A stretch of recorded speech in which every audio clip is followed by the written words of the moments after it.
Good Saturday morning to you. Welcome back to another episode of Coffee Chat with Matt. Hopefully you have a nice warm cup of coffee and are ready to start talking spring cleaning.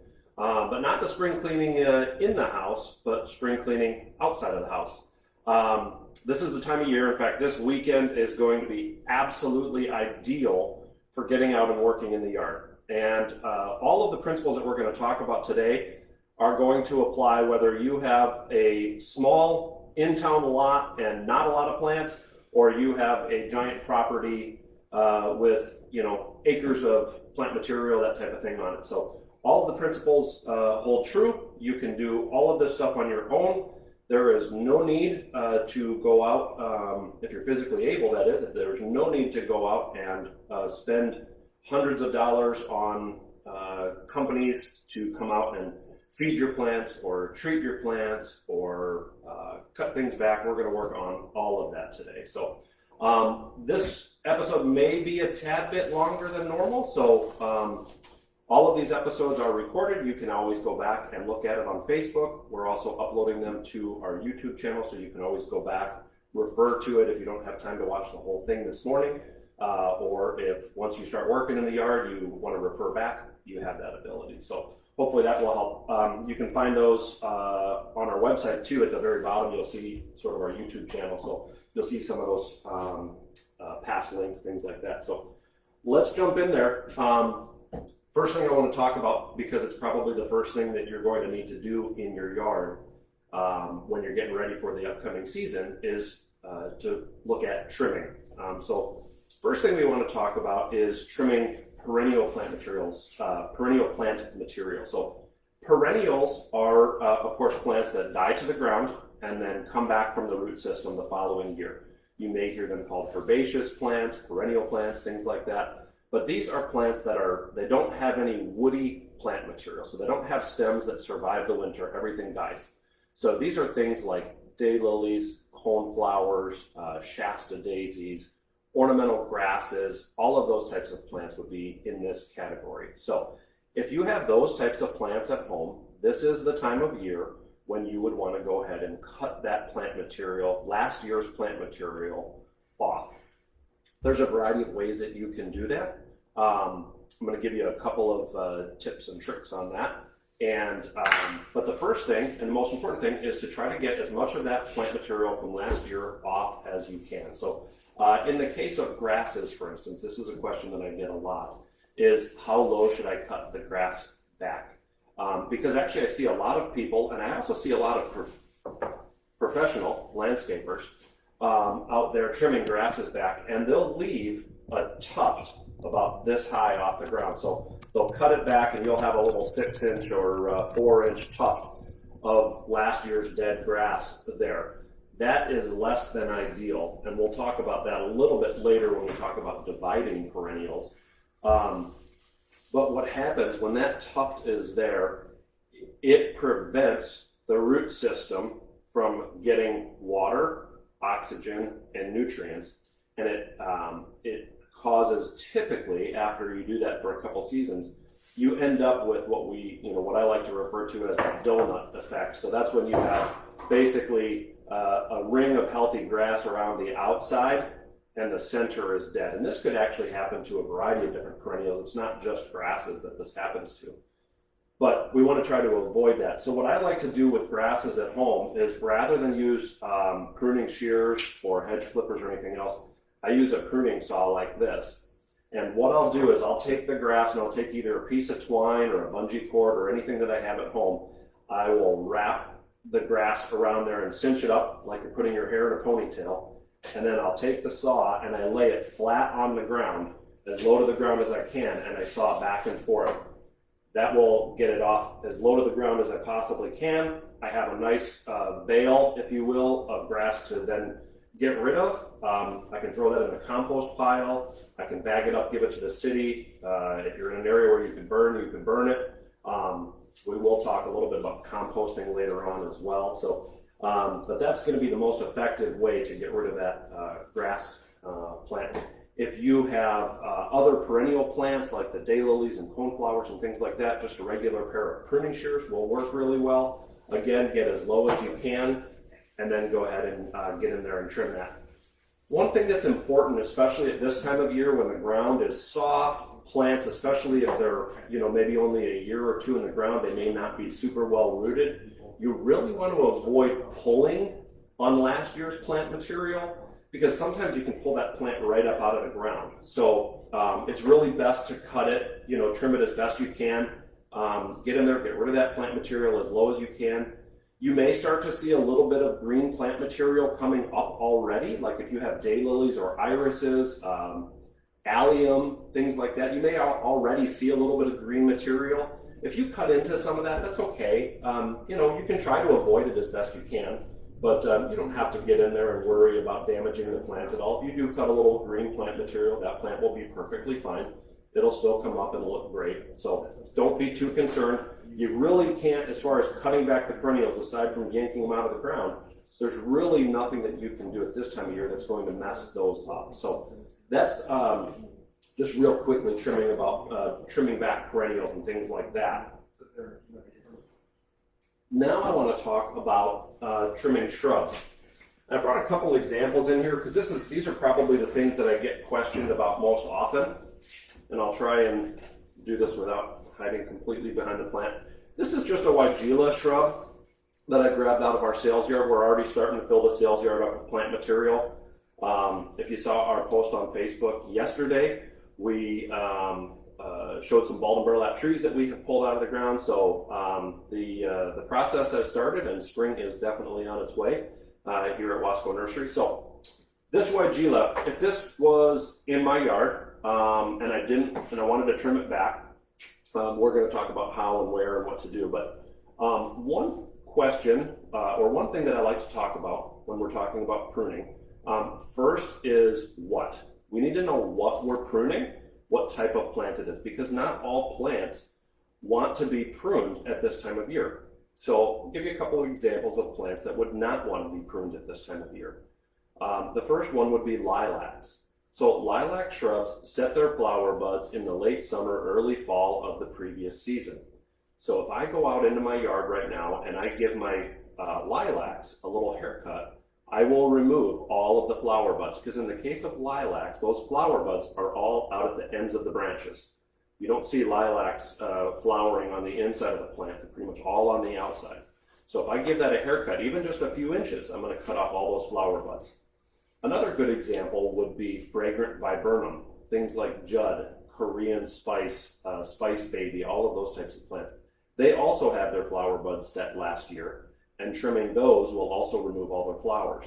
Now it won't damage the plant, so if you have let go, if you have let your lilac go and you really need to cut it back, you can cut it back. It's not going to damage the plant. You're just going to forego having any flowers this year. So if you need to do that, do it. In the case of some other plants, you could actually do them some harm by pruning them at this time of year. Specifically maybe something like a maple tree. So right now, as I drive around, I see a few people around town here that have a tap on their maple tree, and they're collecting the sap to make maple syrup.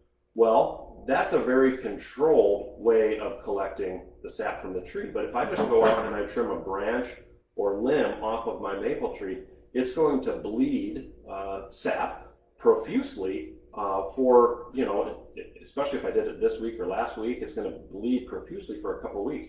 And what's happening is all of the sugar that was stored in the root system that is used for the plant to push out leaves and all of the energy that that tree has stored is literally being wasted out of that wound. And so you're going to get that sap dripping down the plant, a lot of it, and that can be harmful to the plant, especially if you do a lot of pruning. Just even raising the canopy up on your maple tree or something like that would not be recommended at this time of year. So the first thing to do is identify what type of plant you have.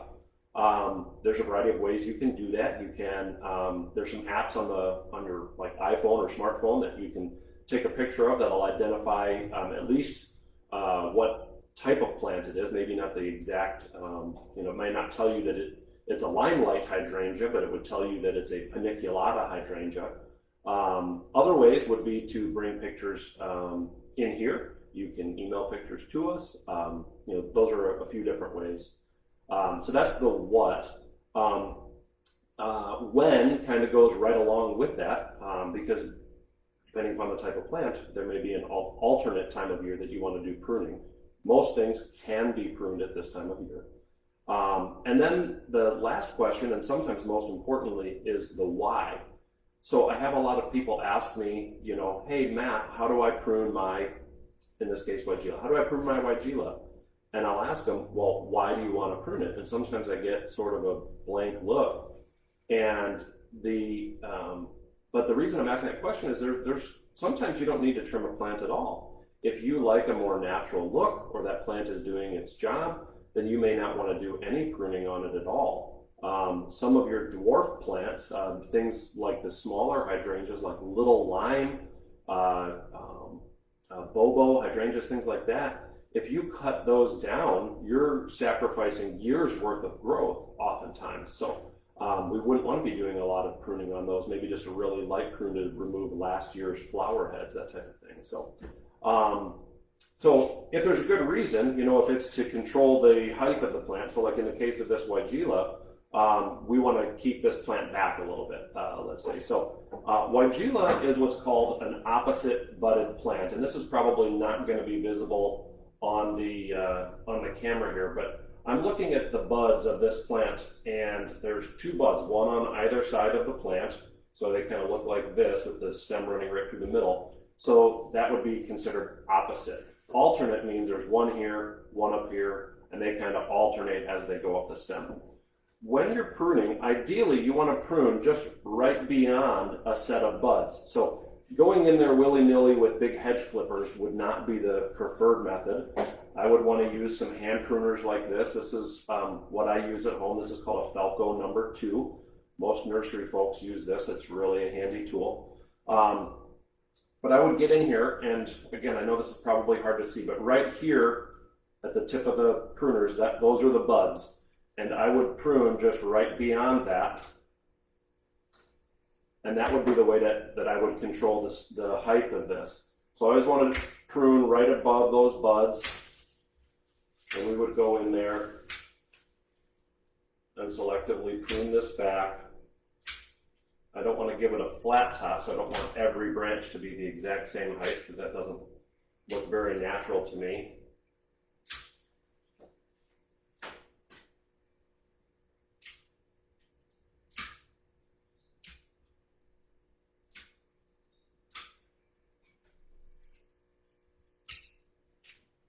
So just a quick little haircut. I'd probably, if this was in my yard, prune off some of this little wispy stuff around the edges, but just want to kind of give you an example of how properly to prune a woody plant like that. I get a lot of questions about pruning hydrangeas. So I brought a hydrangea in here. This is what's called a mountain hydrangea. This is one of Proven Winners' mountain hydrangeas called Tough Stuff. This particular one is called Tough Stuff Aha. Really a beautiful plant. But what you might be able to see is that this plant actually already is leafing out right up here. So the thing that I wanted to point out about this particular type of hydrangea, so mountain hydrangeas, oak leaf hydrangeas, and the macrophylla or big leaf hydrangeas, you would really not want to do any pruning on those right now at all, because you will cut off their ability to flower. This year, because we had such good consistent snow cover, I think that this year is going to be a wonderful year for these types of hydrangeas to bloom. They sometimes, in a harsh winter, the buds, which this year are leafing out beautifully, as you can see, all of these little, they look like little candle flames almost. Each of those, that's a bud from last year. Those will produce flowers because that's considered old wood. If we had a really harsh winter with no snow cover, most of these stems and buds would be dead, but it would leaf out from the ground again. We would get new buds coming out from the ground. In that case, the plant probably won't flower very well.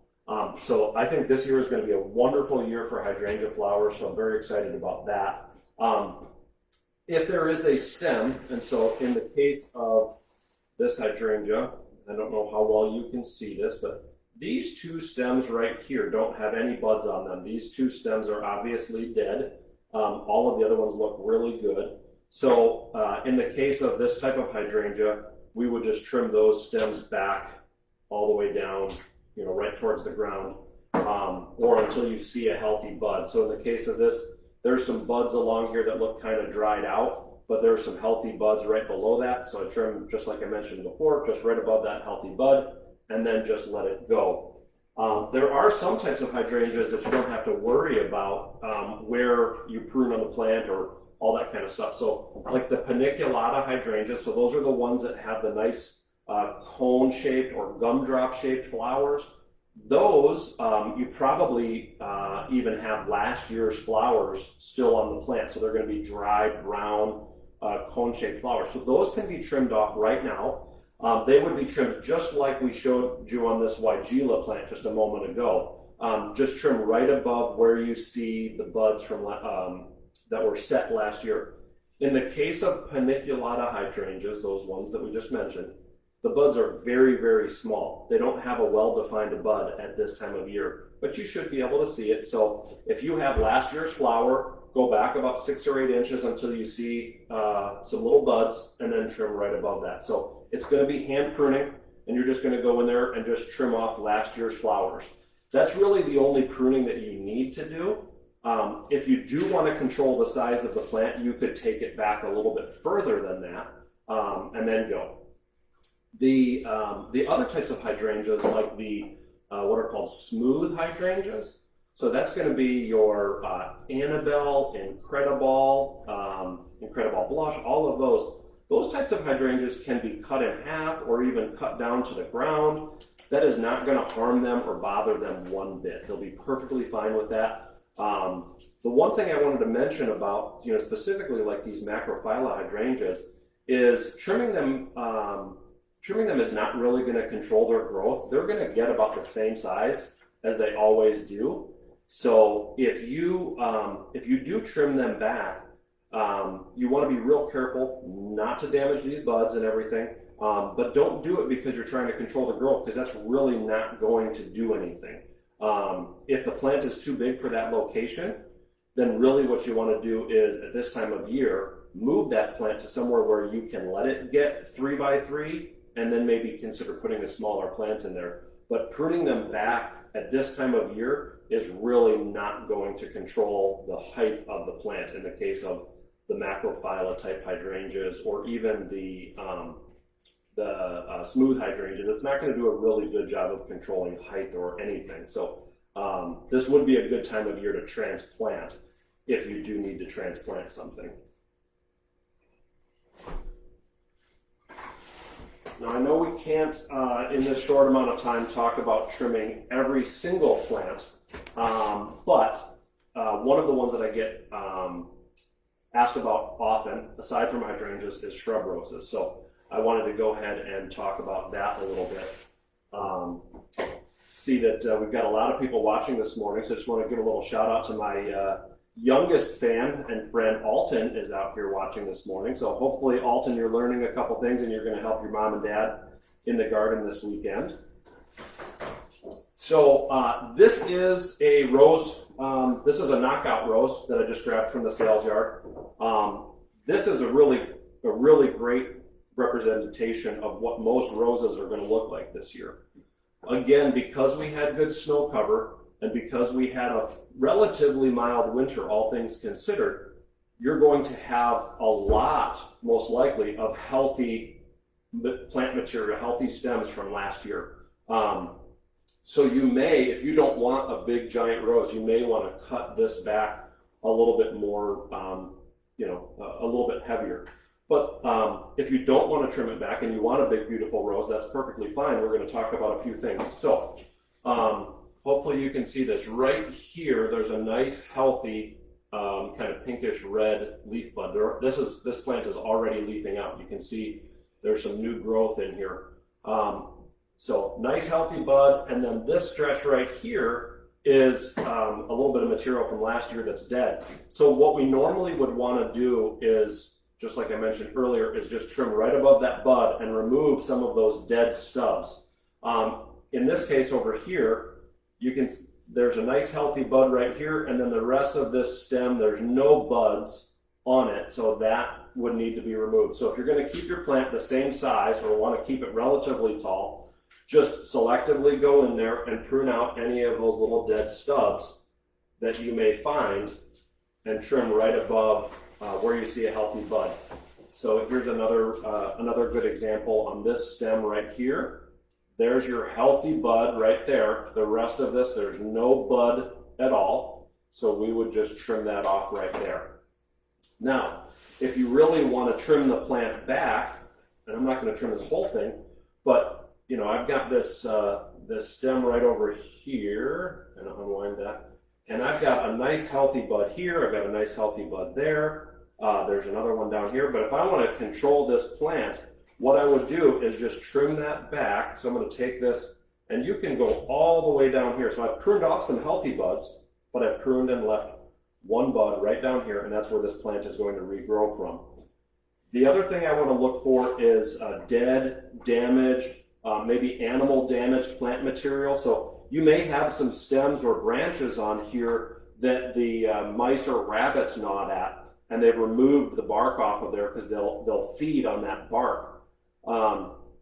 Those stems should be removed. So if you've got, even if it looks healthy with nice healthy buds, but you've got a bunch of animal gnaw marks and they've chewed off most of the bark on that stem, you'd want to trim that off.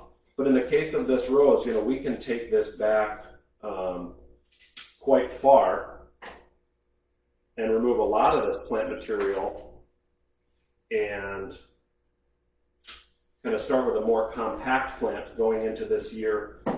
Again, if you want a more compact rose, do that. If you want a nice, big, leggy, beautiful flowering plant, then just let it go and just go in and selectively prune off the dead tips and the dead plant material there. So that's just a little bit about pruning. We do offer some different pruning classes as well. We'll see how that goes this year with everything. You know, we kind of put most of our classes on hold last year due to COVID and everything, and we're hoping that we can resume more of those. We did have one pruning class already this year, which was outdoors in conjunction with Campton Open Space, and we taught that over at Coron Farm here in Campton Hills, so that was fun. So you've trimmed back your shrubs, you've cut back your perennials, you've cleaned out the beds. The next thing that I'd like to talk about is fertilization. First thing is, generally speaking, in a residential yard, there's not a lot of decomposing plant material and animal waste and all of those kind of things, you know, dead animals, all of that putting nutrients back into the soil, as there would be, say, on the forest floor. On the forest floor, nothing gets cleaned up, everything decomposes, everything gets returned to the earth, and so you have this nice nutrient cycle. The plants are pulling nutrients out of the ground, putting it up into their foliage, etc. That foliage falls down, animals come along, fruit falls, all of that kind of stuff, and it's putting nutrients back in the ground. In our residential landscape, where we're cleaning the beds out, there isn't a lot of that. So we want to try to recreate that as best we can. The best way to do that, in my opinion, is to use an organic fertilizer like these products right here. So this is a product from Espoma called Plant Tone, and this is called Hollytone. Hollytone is specifically designed for acid-loving plants, so this can be most of your evergreens and acid-loving plants like rhododendron, azaleas, hydrangeas, Japanese maples, etc. And then Plant Tone is kind of for everything else. Or if you don't want to get picky or you don't know what you have, Plant Tone is kind of an all-purpose. You can use this on every single plant in your yard. It is organic. It's a 5-3-3 fertilizer, so that's 5% nitrogen. So it's not going to really juice anything up, but this is going to most closely mimic what happens, say, on the forest floor with plant material decomposing and all of that kind of thing. So it's going to put some nitrogen, some phosphorus, and some potash back in the soil. But the other thing that it's going to do right over here it says exclusive biotone formula. These organic fertilizers are also filled with beneficial bacteria and mycorrhizal fungi. This is the soil biology that we should have in our soil, but because when we built our houses, we stripped all the soil off and we've sort of created these, almost biologically dead areas. We want to get that biology going. There's a lot, plenty of research out there that shows that when the soil biology, when the soil microbes, etc., are doing their part, plants are just generally healthier. All of that works in conjunction, and so we want to put that back in the soil. If you hire us to plant a tree for you, we actually put those soil microbes into the ground with every single tree we plant. That's automatic. We don't charge you for it. It's just part of our process because we know it's what's best for the tree. You can do that at home by adding products like this. So these are good. You could use a chemical fertilizer, a triple 20, things like that. The problem with those is there's no microbes in there, and they tend to feed a little heavier. So for your potted plants, things like that, maybe those chemical fertilizers would work well. But for in the ground, especially for established plant material that's already relatively healthy, I like to use these products. Very easy to treat or to apply. You can literally throw on a pair of gloves and just throw it through the yard or through your planting beds. You can measure and treat plants individually. So if you just have a single ornamental tree or shrub somewhere, you could treat that. There's a little chart on there, measure the plant and apply the proper amount based on the little chart. However, if you have planting beds, I just like to grab the bag of this and walk through the beds and just kind of throw it down all throughout the bed, and then put my mulch over the top if I'm putting down fresh mulch at that point. So those are organic fertilizers. Again, that's my preference for most trees and shrubs. Organic fertilizers don't work super great with potted plants. So if you're doing like hanging baskets or potted annuals, container gardens, things like that, you may want to consider a synthetic fertilizer. I really like the Jack's Classic line, specifically if you're out here in the Campton Hills area or if you're on well and septic. The Petunia feed is a really good product for if you're on a well. There's some black iron in here. It's a little more acidic because the water out here is very alkaline, so that'll help. If you're in town or you're not concerned about that, the Blossom Booster is a great product. Only 10% nitrogen to keep that green growth growing and happy, and then 30% phosphorus. That's what's going to help keep that plant reblooming. So this will work on basically everything. This is a good generic. If you don't know what kind of plants you have or you just want something you can use on everything, potted, this would be really good. It does work for in the ground flowers. Things that are really heavy feeders are going to like this type of product. If it's a heavy feeding plant, the organic fertilizers may not give it as much as it needs. So that's that. As far as when you can do that, fertilizing should be done, at least in the case of like the plant tone and holly tone, things like that. I like to do that twice a year. I like to do it in the spring and I like to do it in the fall. So that works out really well. If you're only going to do it one time a year, I would apply it right now at this time of year. It will take a little while for those to start working. Organic fertilizers break down a little bit more slowly, which is good. Again, it more closely mimics what happens in Mother Nature. The plants don't get juiced up with a big dose of something and then not have it available a day or a week or a month later. The slow, even feeding of an organic fertilizer is what I prefer. So, one other thing that I wanted to talk about a little bit then is weed control. So some of you may already be noticing that you've got weeds popping up in the beds, in your yard, things like that. So if you just have a handful of them, of course, my preference would just be to pull those or pop those out of the ground. But if you're starting to get more than what you can handle in terms of pulling those weeds or digging them up, there is a product that we sell called Weed Beater Ultra. Weed Beater Ultra is kind of a combination product, so it works both in cool temperatures as well as warm temperatures. Some of the other products out there that they commonly sell at the hardware stores only work when the temperatures are above like 65 degrees or 70 degrees. So they're not going to be real effective when you're spraying at this time of year. So if you're starting to see dandelions popping up in the yard or weeds in your beds and you can't get down and pull them all, you could apply a product like this. This will work down to about 40 degrees. So this weekend, if you're starting to see some weeds, you can apply this. This would be effective. This is what's called a broadleaf herbicide. This will kill just about anything with a leaf that you spray this on. So it does not kill grass, so you can spray this in the lawn. It won't kill your lawn grass, but it will kill the weeds. But if you have a dandelion popping up next to a hydrangea or a daylily or something, this will damage or kill that plant as well.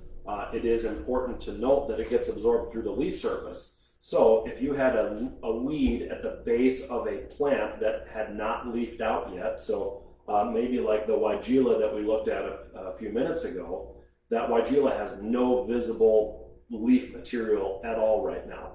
You could apply Weed Beater to the base of the plant if there were weeds growing, or if you sprayed it on the stem accidentally. It's not going to cause any damage. It does not get absorbed through the stem of the plant. It only gets absorbed through the leaf surface. All right, so that's how these post-emergence work. Now, one thing that I like to apply at this time of year, if you're having a major weed issue, or you just don't have the time or energy to weed throughout the year, you can apply a pre-emergent herbicide at this time of year. So when I say pre-emergent and post-emergent, that means when the plant has already come out of the ground. So a post-emergent, that's taking a plant that's already leafed out and is above ground. A pre-emergent is going to control or prevent a weed seed from germinating, sprouting in your bed. So if you go out and you trim the plants and clean your beds out and do your best to get rid of all the weeds and all that kind of stuff that you don't want in there, you can apply a product like Pruning Extended Control. We have that here. That for sure has been my go-to product for a little while now. We have an area out in front of our house that actually belongs to our homeowners association. And we have a small neighborhood. It doesn't, there really isn't much of an HOA in terms of weekly maintenance or anything like that. So there's a big mulched area with some trees that was very weedy.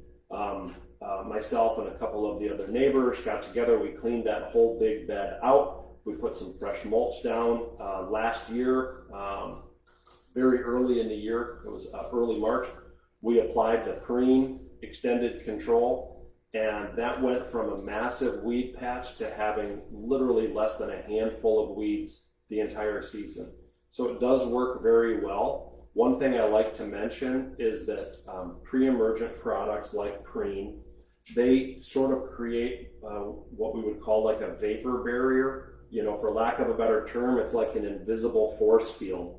And if you break that force field by digging in the soil, you have sort of broken that vapor barrier, and that no longer works all that well. So it's really important that you dig out any weeds, do whatever work you need to do in terms of raking, cleaning, all of that kind of stuff.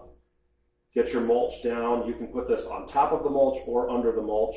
I actually like to throw it on top of the mulch. But do all of your cleanup, digging, scratching of the soil surface, all that kind of stuff out of the way, then apply the Pruning, and you should have very good luck that way. So that works really well. It is a chemical product, so if you're trying to go organic, it is not an organic product. There is an organic weed preventer that we sell. It's made out of corn gluten. Corn gluten was sort of, I guess they didn't develop it, but Iowa State University sort of discovered that corn gluten has weed prevention properties. So if you have a vegetable garden or you just want to use more organic products, you could use the corn gluten meal, apply that to your beds over the course of a season or two. It sort of builds up, and the properties that those weed prevention or pre-emergent properties sort of build up over time. So it's going to be a little bit effective the first year, more effective at the end of the first year, and most effective after a couple of years of application. So there are organic options. They are not going to be as effective for sure as the chemical products, but obviously better for the environment, safer for your pets, kids, your own health, etc.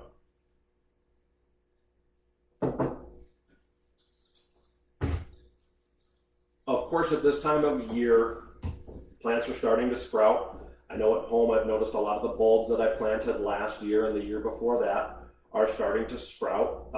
The daffodils and whatnot that I have generally are not bothered by the deer and rabbits and other critters.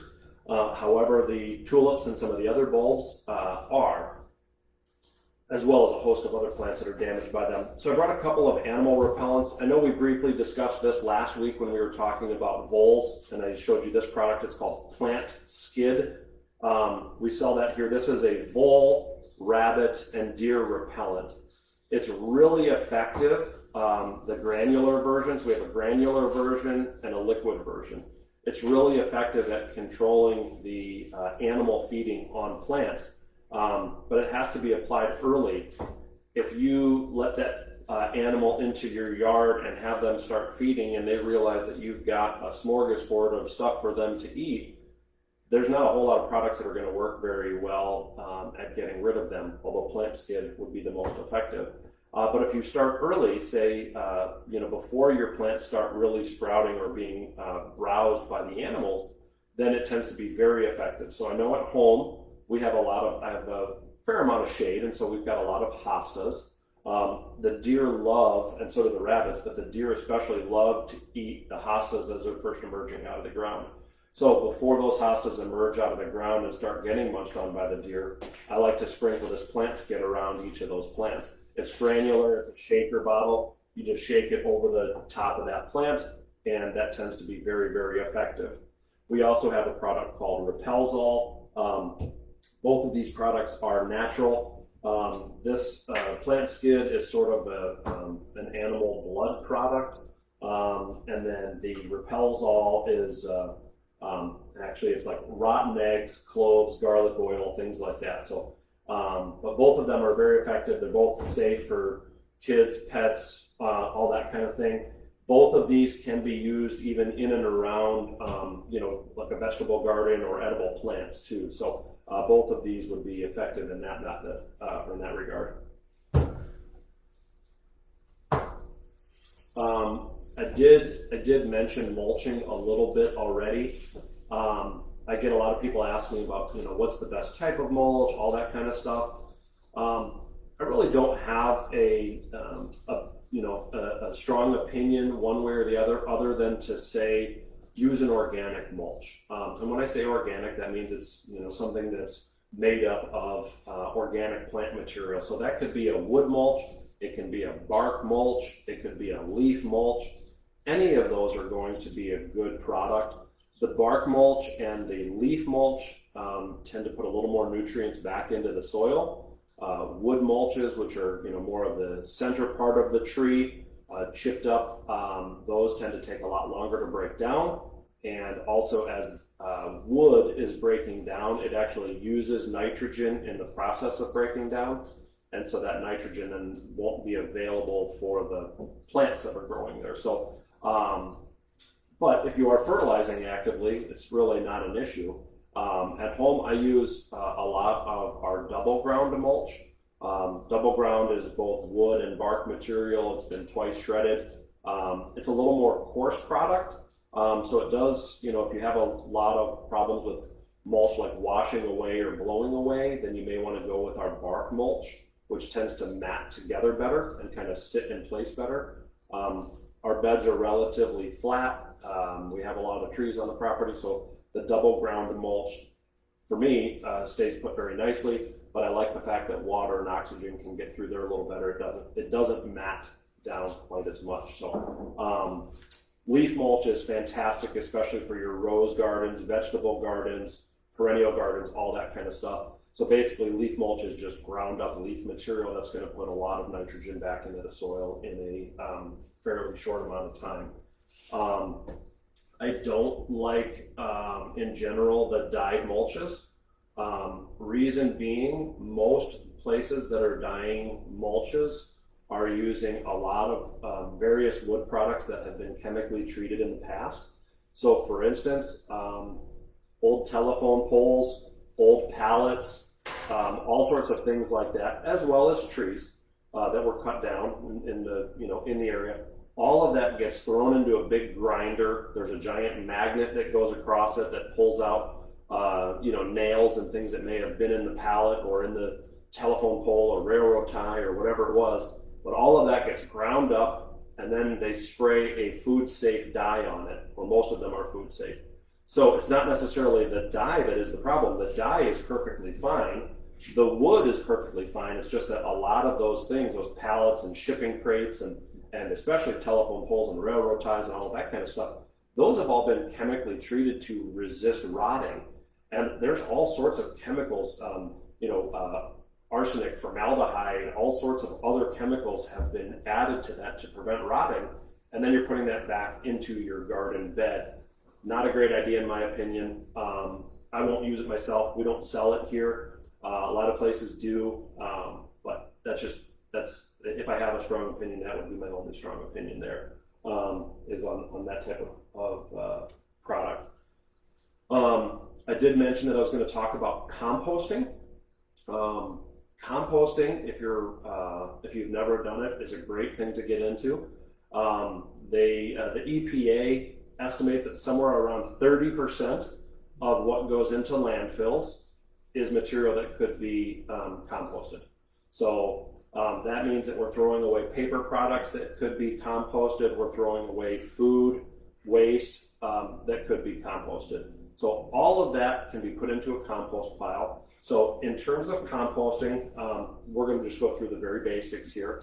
In terms of composting, you want to have brown matter, green matter, and water. Those are the three elements that you need to have a good compost pile. You can get a compost bin, you can get there's plenty of that kind of stuff out there. I won't get into most of it, but even if you just have a pile in the back corner of the yard, you can do this. So you want to have about equal parts green material and brown material. So brown material is going to be paper, woody plant material, things like that, sticks and twigs. You don't want big logs in there. Those will take forever to break down, but small, fine matter, that kind of stuff. And then green matter is going to be your leaf debris, plant trimmings, grass clippings, a lot of your food waste, things like that would go into that. You don't want to put any dairy products out there, so milk and eggs and things like that you wouldn't want to use. Egg shells are fine, but like if you had a dozen eggs that were spoiled or whatever, you wouldn't want to throw the whole egg out there, get rid of, crack it open, whatever. Coffee grinds can go out there, but stay away from meat and dairy product. You would not want to put those types of things. I've also been asked before if you can put like your pet waste out there. I would definitely say no. There's a lot of harmful bacteria that can be in the feces, things like that you would not want to put into your compost pile. So I would stay away from those, of course. But you can put banana peels. You can put just leftover pasta, rice, all of those kind of things can go in there. Just stay away from the meats and the cheeses, things like that. Layer it. So ideally we would want to go with like a green layer and then a brown layer and then a green layer, that type of thing. And then moisture. So water it. Water is going to help that whole process of breaking down. And then you can periodically turn it. So at home, I have a pitchfork, just like a 3 or 4 pronged pitchfork, and I get that in there. I do not have a compost bin. I just have a pile in the back corner. In fact, I have 2 piles. One is newer compost or my newer pile, which has yet to break down, and the other pile is basically, last year or the year before's compost, which is very well broken down, and now I'll use that in the garden bed this year. And if I make too much compost, then I just sprinkle it throughout the other planting beds. But in my vegetable and flower garden, I love to use that compost.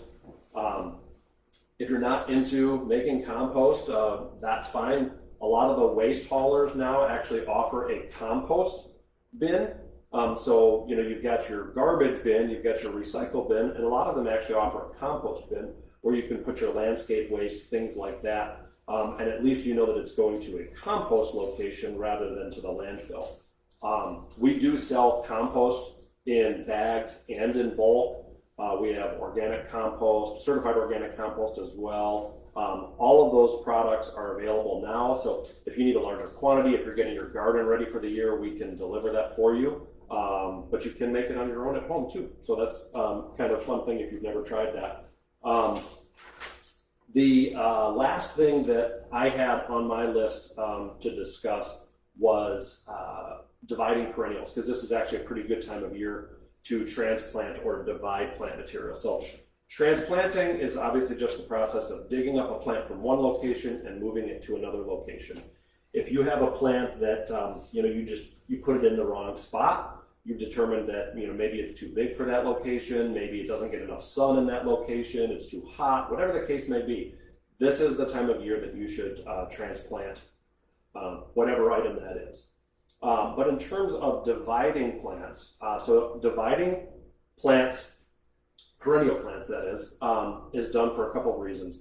One, it rejuvenates the plant. So when you divide a perennial, you're getting rid of some of the oldest portions of the plant. You're starting over. You're giving it more access to nutrients and water, the root system, more room to grow, all of that kind of thing.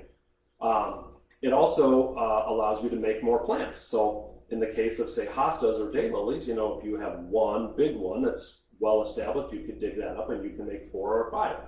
You can use them elsewhere in the yard. You can give them to a friend or neighbor, or you can just throw them in the compost pile if you just truly don't want any more of them.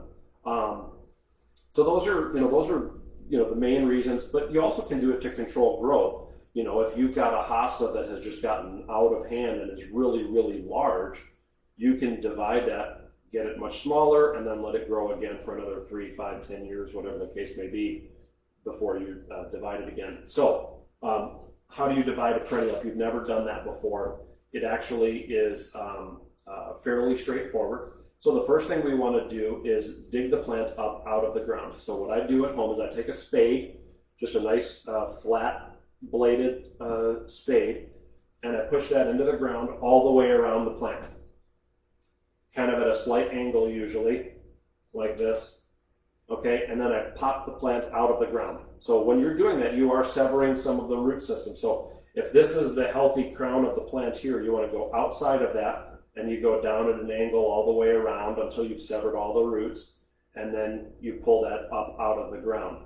And then you can take that same spade and you can slice right through the middle. You can also use what's called a soil knife. We sell those. If you've got one of those, you could use that for cutting through. Some plants you can actually even pull apart sort of by hand. Other times you could use your pitchfork and kind of go through the center to kind of pull apart the plant. What you want to do is have at least 3 healthy, vigorous stems from last year, or eyes or crown or whatever the case may be, to put back in the ground. That'll give you a nice healthy start. And then you can take those other plants and space them out, or like I said, give them to a friend or neighbor. But when you do that, you're going to want to then fill that hole back in with a fresh mixture of soil and compost. And that's where that rejuvenation process happens. So I've taken this old, tired plant. At the beginning I mentioned a grass that sort of looked like a donut, where the grass was healthy around the outside and dead on the inside. If I had that plant, I could dig that whole plant up, get rid of that center dead section for sure, throw that in the compost pile, take the ring or the donut, what's left of it, take a couple of nice healthy sections of that, plant those back into the center of your hole, put some fresh soil and compost around it, and now you've got a nice, healthy, rejuvenated plant, and that donut is gone, that type of thing. So dividing is, in some cases, is absolutely necessary. Otherwise, the plant does kind of, after a while, it just sort of gets a little long in the tooth. It starts to die out in the center. It just doesn't perform as well. It doesn't flower as nicely or profusely as it did when it was younger, all of that kind of thing. So that's a really great way to help that plant out. So when you're dividing, you are making basically genetic clones. So when you cut that plant apart, if you had, say, autumn joy sedum, now you have 2 autumn joy sedum. They're identical. The difference there would be is if you had like a seed-grown plant. If a plant had reseeded itself somewhere, that could be genetically a different plant.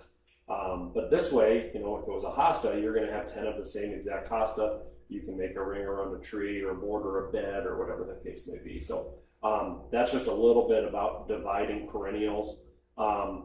Some are a little trickier than others. If you have specific questions, you can add them in the comment section. You can stop by, ask us those questions, if there's something more specific, but that's sort of a little bit of an overview. So again, at the beginning of this talk, I mentioned that all of these principles hold true whether you have 10 plants to your name or acres and you're going for a botanic garden look.